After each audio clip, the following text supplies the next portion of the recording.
Thank you, and let me start off by saying good evening to our council president McLaughlin, to the majority leader John Larkin, who is not with us this evening but is watching from home.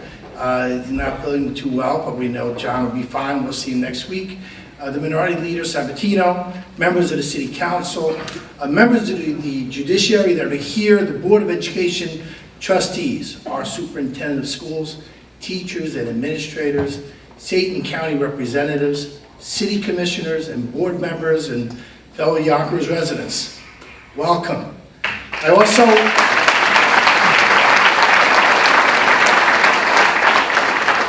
want to thank those watching live in News 12, Files 1, or online. And of course, a special thanks to our First Lady, my wife Mary, our children, Michael and Alexandra are here. Christopher is goaltending tonight. What else is new? Obviously, to my mom, dad, they're here. My brothers and sisters, my entire family, my mother-in-law and father-in-law, all of you that are here today. I'm not going to try to mention all the brothers and sisters. Sorry, I did that. I messed up. Before we begin this evening, let's give just the Yonkers High School Choir another round of applause. They did a great job.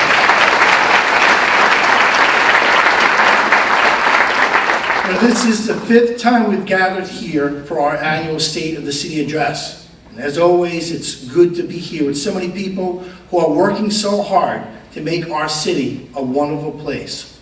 I see so many members of our city's team here, the people who are the bedrock of our government. I see the administrators, the teachers, all those who are doing tremendous work on behalf of our young people. I see community leaders who put in those extra hours after their own jobs just to help make Yonkers a better place. I see business people, the labor leaders that are here, volunteers, and of course so many friends. Yonkers may be the 4th largest city in New York State, but tonight I see what an intimate community we really are. We know one another, we work with one another, we care for each other, and Yonkers, we truly made Yonkers a better place. So before I say another word, let me stop and say the most important words of all, and that's thank you. Thank you for all you do, and thank you for what you will continue to do to keep Yonkers moving forward. There are 2 things I hope to lay out in tonight's State of the City Address. Each of them is equally important. First, I want to tell you where things stand and what progress we've made since we gathered here last. We'll talk about in many ways our city is better today than it was yesterday. Second, we will lay out an agenda for the coming year. Because, ladies and gentlemen, the state of our city is better today and is poised to be greater tomorrow. Now, I watched, and I'm becoming a big fan of this show, but I watched a television show a few weeks ago. It's called Billions, and parts of it were filmed right here in Yonkers. And the show, as any of you know who watch it, follows a billionaire in New York.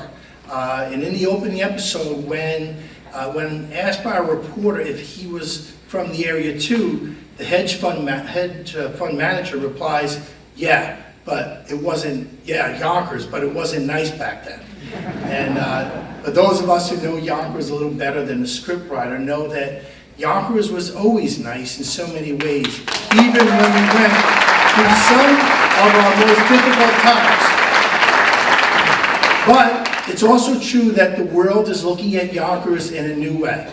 Instead of a worn-out city with empty lots, the world sees an outstanding waterfront, lofts, repurposed buildings that are attracting the most innovative companies in the new economy. They see Yonkers attracting $1 billion in new development the past 4 years, and they wonder what can be done next. Instead of a city consumed by old conflicts about housing, they see a diverse and thriving community that has become a leader in providing new housing for people of every income level. We've got new luxury apartments under construction throughout Yonkers, but we are just as surely creating affordable units for the working families. Instead of a city whose finances were on the brink of collapse, the world sees a city that is fiscally responsible and whose bond rating has increased time and time again. Instead of a city that is old and graying, the world sees a city that continues to attract new families, whose schools are growing, and whose restaurants, shops, and businesses are thriving. There's no question, Yonkers is better today. Now, let's make it even greater tomorrow.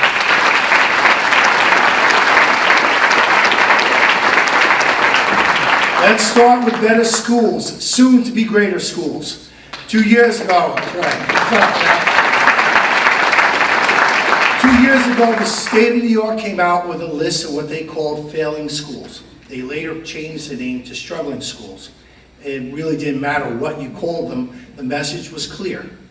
There were 8 schools in Yonkers that were failing to provide an acceptable education. We knew there was a problem even before the state came out with that list. That's why on day 1 of this administration, we set out to change things for the better. We started saying no more cuts to schools. We made it clear that despite difficult finances, cutting the school funds to the schools would be the last thing we would do, not the first. Our schools got more teachers every year, not less. And when you put off paving a road, when you fill them, and you just fill the potholes, right? You can fill them for a little bit longer. When you use a garbage truck a few years beyond its prime, you can make do with spare parts. But when you deprive a young student of a year of adequate education, that is something that you can never make up. And the lost year follows a student for the rest of their life. This year, we added 56 new teachers to our schools. In fact, we've added a total of 122 during the past 4 years.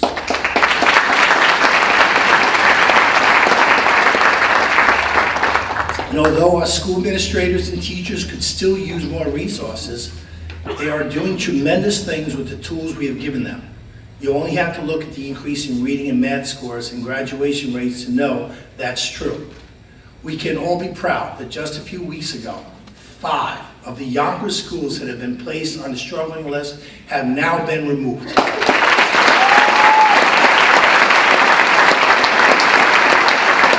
We are particularly proud of Roosevelt High School, which has a long and distinguished place in our city's history, but in recent years has not done all that well, with a graduation rate that fell to just 46%. It was placed on the persistently struggling list. The state told us that if we didn't turn it around in a year, they would come in and take it over. And guess what? We turned it around. And now the graduation rate is nearly 80%, which is as good as the average is for all schools in New York. But here in Yonkers, we aim for greater than average, and so we will continue improving Roosevelt until it leads the state in graduation rates. We're also extremely proud of the elementary schools that are no longer on the struggling list. They are Enrico Fermi, Robert Dotson, School 13, and the Scholastic Academy. Our schools are better today, and they will be greater tomorrow. And let's recognize Board President Dr. Mayor Sage, the Board of Trustees that are here, our Superintendent of Schools, Dr. Edwin Casada, the administrators, the teachers, the parents, and of course, the students themselves. Also, please join me in congratulating the principals of the Yonkers schools, which improved under the state report. And let me list their names. Principal Medina from Dotson School, Principal Amatrano from Enrico Fermi School, Principal DeChant from Roosevelt High School, Principal Joyner Wyken Gorton High School, Principal Pistocrata from School 5, Principal Beglain from Cornell Academy, Principal Jacobs from School 32, and Principal Wormuth from Yonkers High School. Let's give them a round of applause. They deserve it for all the hard work.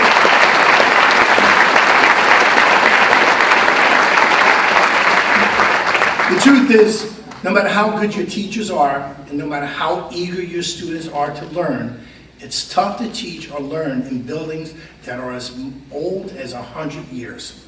They have plastic windows you can't see through, crumbling ceilings, heating that doesn't work, air conditioning that doesn't exist, and classrooms that are converted from basements because the district needs to accommodate the overcrowding of 4,100 students. In the past several years, the state of New York has rebuilt the public schools in Buffalo, Rochester, and in Syracuse. The state paid almost all the cost to rebuild those schools because those cities did not have the ability to pay for the cost themselves.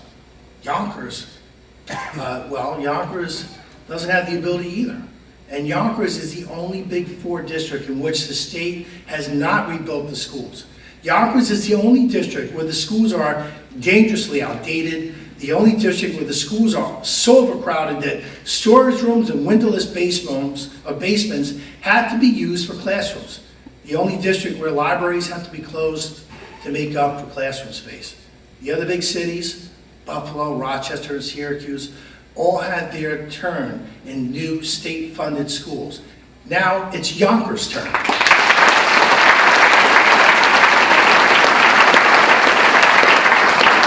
And just so you know, as they say, all those other districts are shrinking in student population while Yonkers continues to grow. And that's even more reason why our students need to be treated fairly. Those other districts have lower graduation rates while Yonkers continues to excel.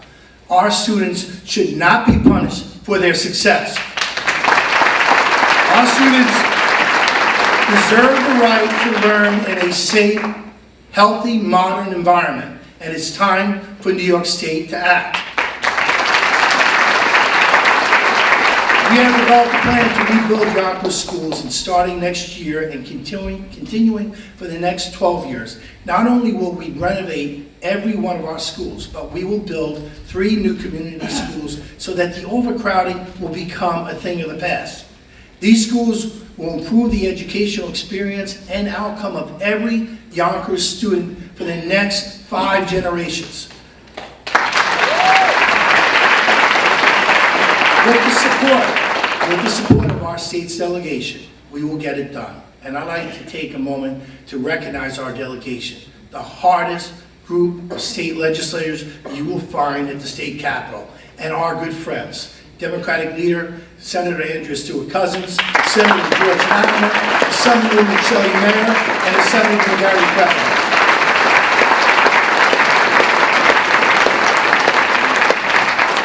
Together, we urge every Yonkers resident to take part in the campaign to rebuild Yonkers schools. Please take the time to sign our online petition at rebuildYonkersschools.com. Contact legislative leaders to show your support. Contact the governor. Take it personal. Be vocal in this effort, and let's rebuild our schools now.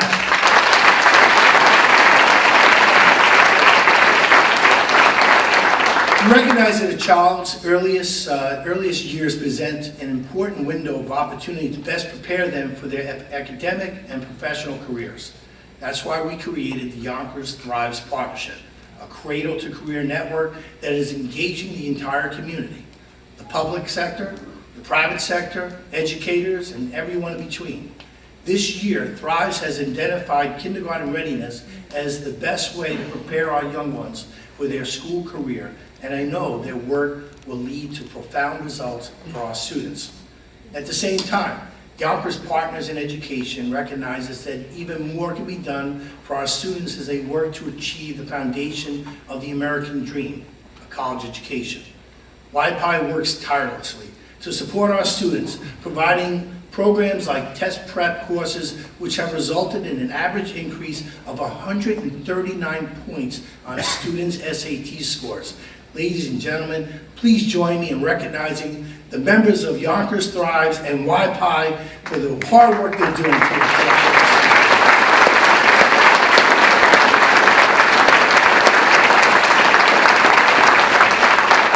A great city must be a safe city, and for the past 3 years, I've been able to report each year that crime has dropped significantly from the year before. It turns out that this year is again better than last, and the overall crime rate has decreased once again. During the past 4 years, overall crime is down or decreased in Yonkers by 31%.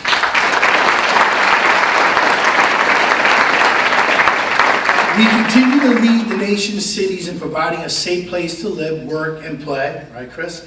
And In 2011, Yonkers was the 6th safest city of its size in America.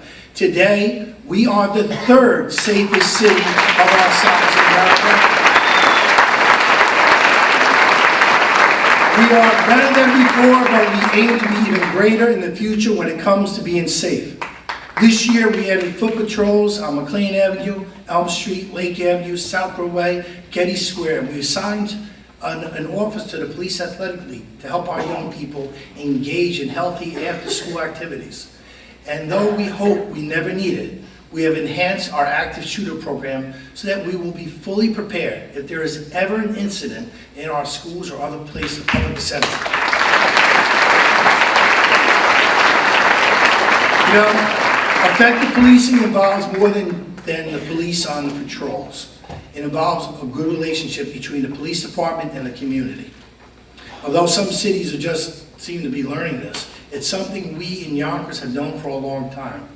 We've created and expanded several new programs that are making a difference, including the Youth Police Initiative, which brings patrol officers and at-risk youth together to help work out conflicts. To help us with SNUG, our Youth Police Coalition is also highly effective in bridging the gap between teens and the police department. And our Police Explorer program and our Youth Police Academy both reach out to high school students interested in career and law enforcement. Put all this together and you have a police department and a community that are determined to work together rather than stand apart.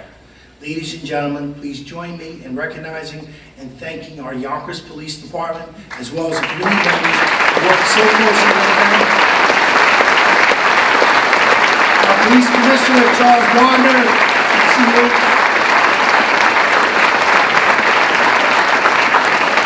Well, we've all seen the headlines. Heroin use continues to increase throughout the nation, and Yonkers is not exempt from this epidemic.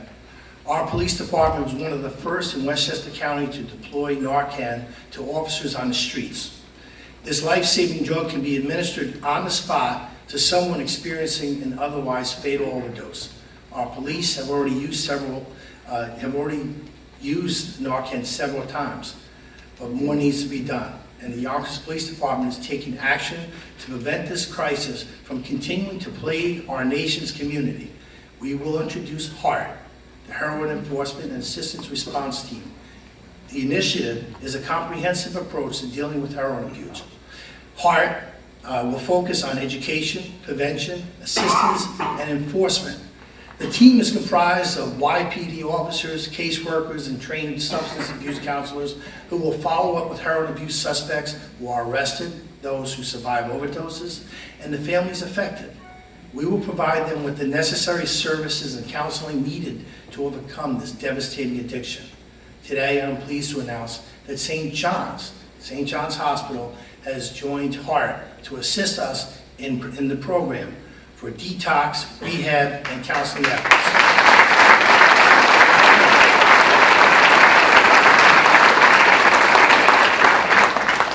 Experts always tell us prescription drug abuse often leads to heroin abuse. So now prescription drug collection boxes will be permanently placed in all 4 Yonkers precincts so unwanted meds can be disposed of 24 hours a day.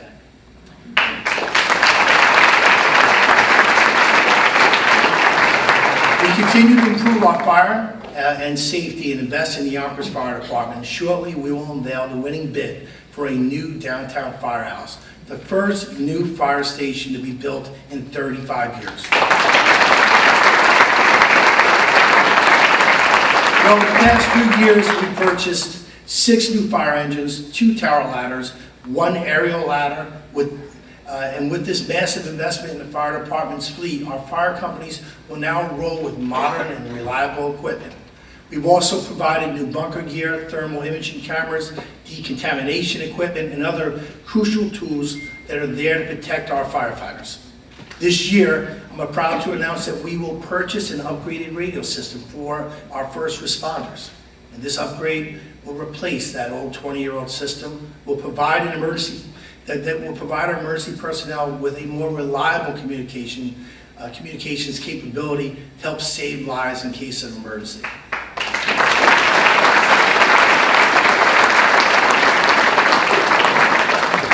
Thanks to the City Council, these improvements total over $11 million in investments in the Yonkers Fire Department since 2012. No previous administration has ever made this type of investment in our fire department. We have the best fire department in the nation. They deserve the very best equipment. And please join me in recognizing our Yonkers Fire Department. Commissioner Robinson's with us as well.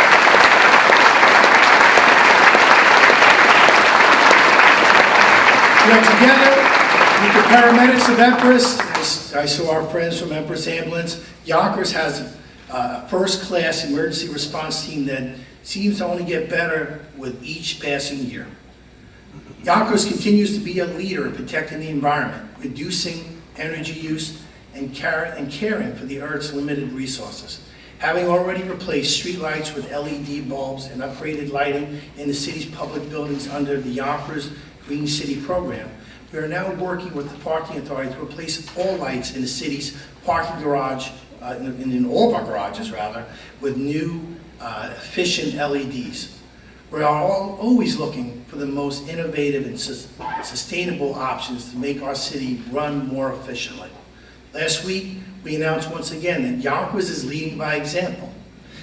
Our Department of Public Works installed the first solar and wind-powered turbine streetlight in the United States.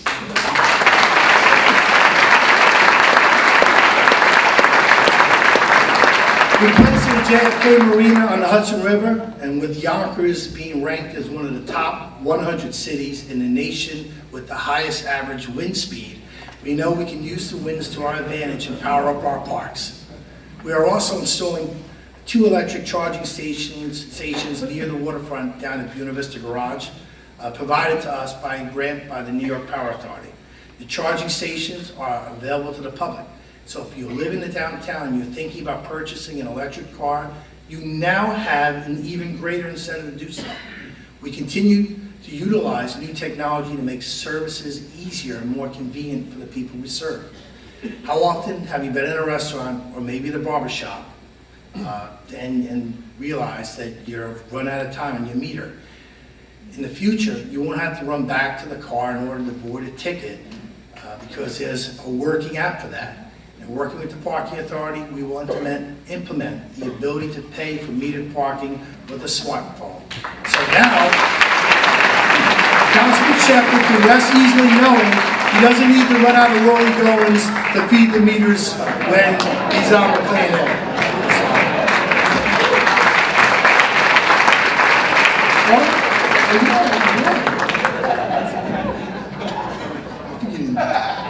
You look good there. We've made it easier for the public to do business at City Hall. It used to be if you wanted to pay your taxes, you went to one office. If you wanted to pay your water bill, you went to a different office. If you wanted a dog license or a birth certificate, there was yet another office to go to. Now we've combined them all into one. We call it the one-stop shop.